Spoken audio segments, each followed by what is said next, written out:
আসসালামু আলাইকুম। Parvin fashion and blog চ্যানেলে আপনাদেরকে আরও একবার স্বাগত জানাই। যে যেখান থেকে ভিডিওটি দেখছেন আশা করি আল্লাহর রহমতে ভালো আছেন। আলহামদুলিল্লাহ আমরা অনেক ভালো আছি আপনাদের দোয়ায়। তো আমি মুরগি বসিয়েছিলাম, তো মুরগির 3টা বাচ্চা দিয়েছে, আলহামদুলিল্লাহ যাই হয়েছে। তো 3টা যদি বড় হয় তাই 3টা মুরগি হবে যদি বেঁচে থাকে। তো এদিকে হাঁসগুলোকে আমি বন্দি করে রেখেছি, কারণ অনেক গরম পড়েছে। এই গরমে হাঁস যদি পানিতে যায়, গরম পানিতে, তাহলে ওদের বেমার হয়ে যাবে। এই জন্য ওদেরকে বন্দি করে রেখেছি, আর যার জন্য ওরা অনেক দৌড়াদৌড়ি করছে বের হওয়ার জন্য। তো সবাইকে খাবার দিয়ে দিব এখন। তো ভিডিওটি সকালবেলার থেকে শুরু করছি যেহেতু, তো ওদেরকে খাবার দিয়ে তারপর আমাদের খাবার রেডি করব। তো মুরগিকে খাবার দিয়ে দিলাম। তো মুরগি খাবার খাচ্ছিল আর খুব সুন্দর লাগছিল। মুরগির বাচ্চাগুলো যখন উঠে প্রথম, তখন কিন্তু দেখতে খুব ভালো লাগে। তো এদিকে হাঁসের খাবারটাও রেডি করে নিয়েছি। ওদেরকে ধানের যে কুড়া থাকে, কুড়া, তারপর চাল, এগুলো দিয়ে মিক্স করে খাবার দিই। তো যেহেতু ওরা ডিম দিচ্ছে, তাই মানে খুব একটা খায় না। তো সবাইকে খাবার দিয়ে দিলাম। এবার আমাদের খাবার রেডি করার পালা। তো এখানে একটা মরিচ গাছ হয়েছে, দেখেন খুব সুন্দর। এই মরিচ গাছটা কিন্তু আমি লাগাইনি, ও নিজে নিজে হয়েছিল এখানে। তো খুব সুন্দর হয়েছে, আর অনেকগুলো মরিচ কিন্তু খেয়েছি, আর অনেক মরিচ এসেছে, বড় হয়নি এখনো। তো এদিকে আটাটা কিন্তু আমি মেখে রেখে দিয়েছিলাম। তো আজকে পরোটা বানাবো। তো এর আগের ভিডিওতে যে দেখিয়েছিলাম যে ঘি বের করার পর যে পনিরটা বের হয়েছিল, সেই পনিরটা দিয়ে আজকে পরোটা বানাবো। তো আমি আর আমার ছেলে খাবো দুজনে। কিন্তু এখানে আটা কিন্তু অনেকগুলো মাখিয়ে ফেলেছি, অনেকগুলো পরোটা হবে। তো যাই হোক, যে কয়টা খেতে পারি খাবো, আর বাকি কয়টা রেখে দেব। তো এবার আমি আটাগুলো ভাগ করে নেব, দেখি কয়টা পরোটা হয়।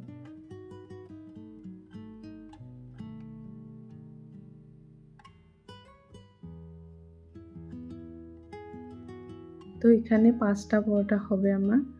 তো এবার আমি পনিরগুলো ভালো করে মশলার সঙ্গে মিক্স করে নেব। তো এখানে মরিচ গুঁড়া, হলুদ গুঁড়া, ধনিয়া, আর জিরা গুঁড়া আর লবণ দিয়েছি।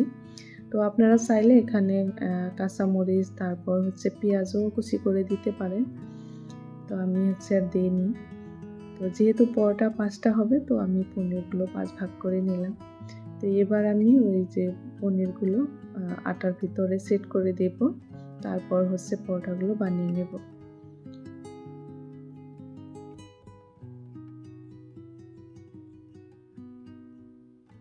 তো আটাটা আঙুল দিয়ে এভাবে মাঝখানে গর্ত করে নেব, তারপর পনিরটা এখানে ভরে দেব। তো এইভাবে মানে যে কোনো পরোটা বানালে মশলা ভিতরে এইভাবে ভরে দিলে কিন্তু খুব সুন্দরভাবে সেট হয়ে যায়। তো বেলার সময় কিন্তু পরোটা মশলাগুলো বের হয় না। তো এবার হালকা হাতে রাউন্ড করে নেব।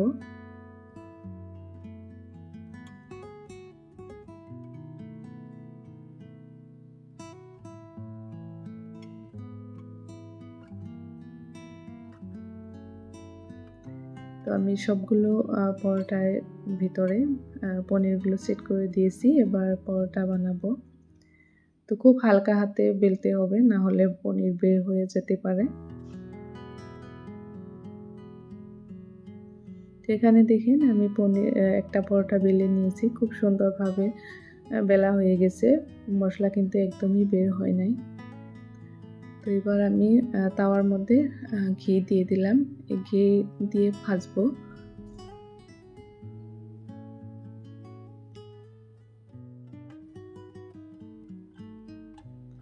আমি বাড়িতে যে ঘিটা বানিয়েছি, সেই ঘি দিয়ে পরোটাটা ভেজে নিচ্ছি। তো ঘিটার এত সুন্দর গ্রান, আর পরোটা খেতে খুব মজা হয়েছিল। তো এক এক করে সবগুলো পরোটা আমি ভেজে নেব।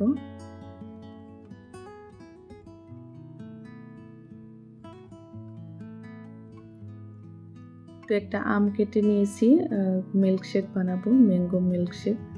তো এটাই হচ্ছে আমাদের সকালের আজকের নাস্তা মা ছেলে। তো মিল্কশেকটা বানিয়ে নিছি। তো আমটা যেহেতু কালারটা অনেক সুন্দর ছিল, তো মিল্কশেকের কালারটাও কিন্তু খুব সুন্দর হয়েছে।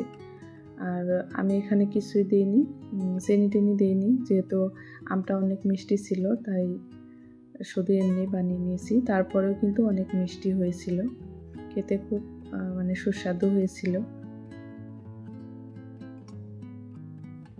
তো এবার আমরা নাস্তা করে নেব।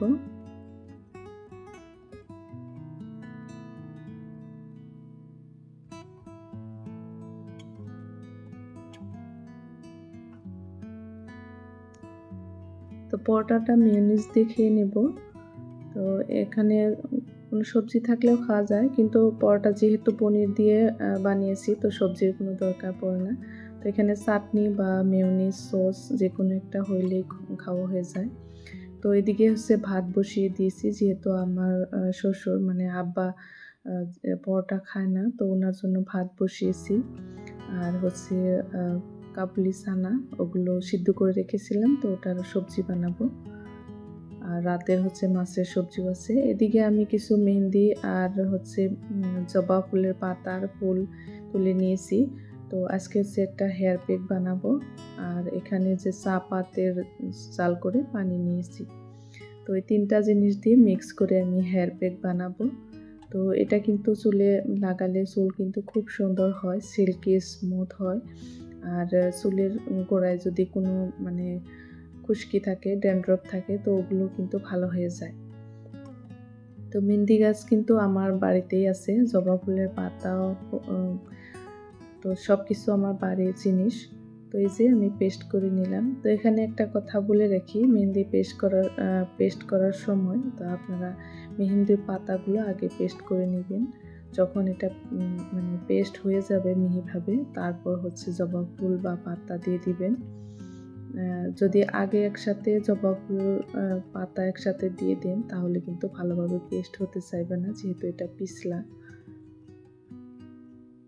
তো অনেকক্ষণ পর মাথায় প্যাকটা লাগিয়ে নিয়েছি। তারপরে যে চা পাতগুলো এগুলো কিন্তু ফেলে দেইনি, এটাও কিন্তু গাছের এই যে গোড়ায় দিয়ে দিলাম।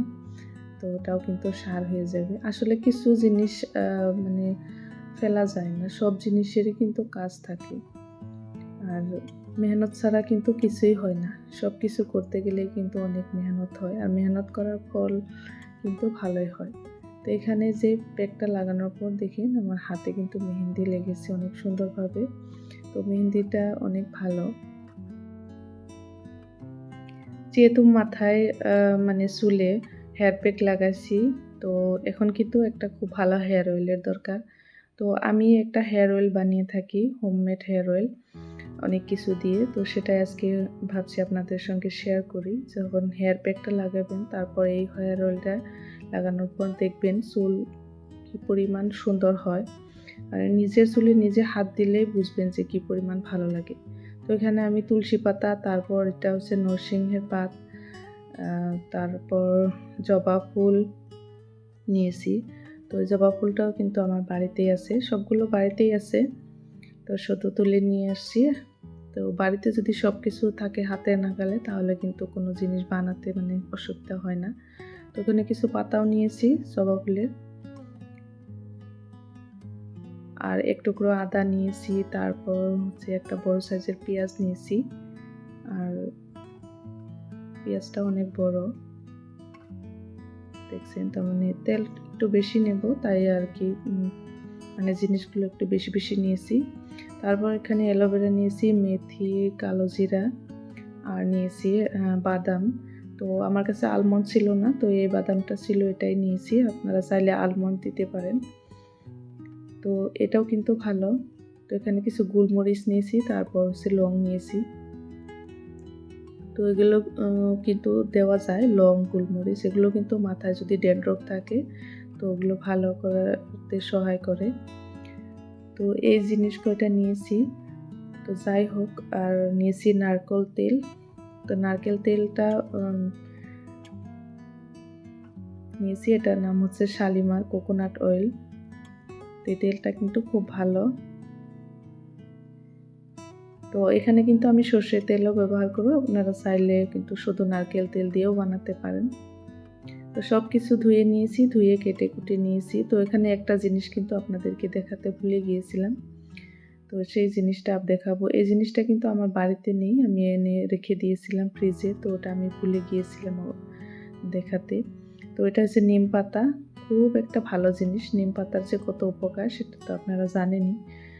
আর নিম পাতার গাছে যে এই সময় কিন্তু গুটি দিচ্ছে এরকম, তো এই গুটিগুলো কিন্তু নিয়েছি আমি। আর এখানে 1 কাপ হচ্ছে নারকেল তেল আর 1 কাপ সর্ষের তেল নিয়েছি। তো এবার আমি একটা কড়াইয়ের মধ্যে তেলটা দিয়ে দিয়েছি। আপনারা মানে পারলে লোহার যদি কড়াই থাকে তো লোহার কড়াইতে তেলটা বানাবেন, তাহলে বেশি ভালো হয়। তো আমার কাছে লোহার কড়াই ছিল না, এটা হচ্ছে ঢালার কড়াই, তো এটা আমি নিয়েছি। স্টিলের বা মানে অন্য কোনো পাতলা জিনিস যে ওই ধরনের কিন্তু কড়াই নেবেন না, তাহলে কিন্তু তেলটা পুড়ে যাবে। তো এবার আমি সবগুলো কাঁচা যে জিনিসগুলো ছিল সেগুলো আগে দিয়ে দিয়েছি। তো একটু নেড়ে চেড়ে তারপর হচ্ছে শুকনো উপকরণগুলো দিয়ে দিব।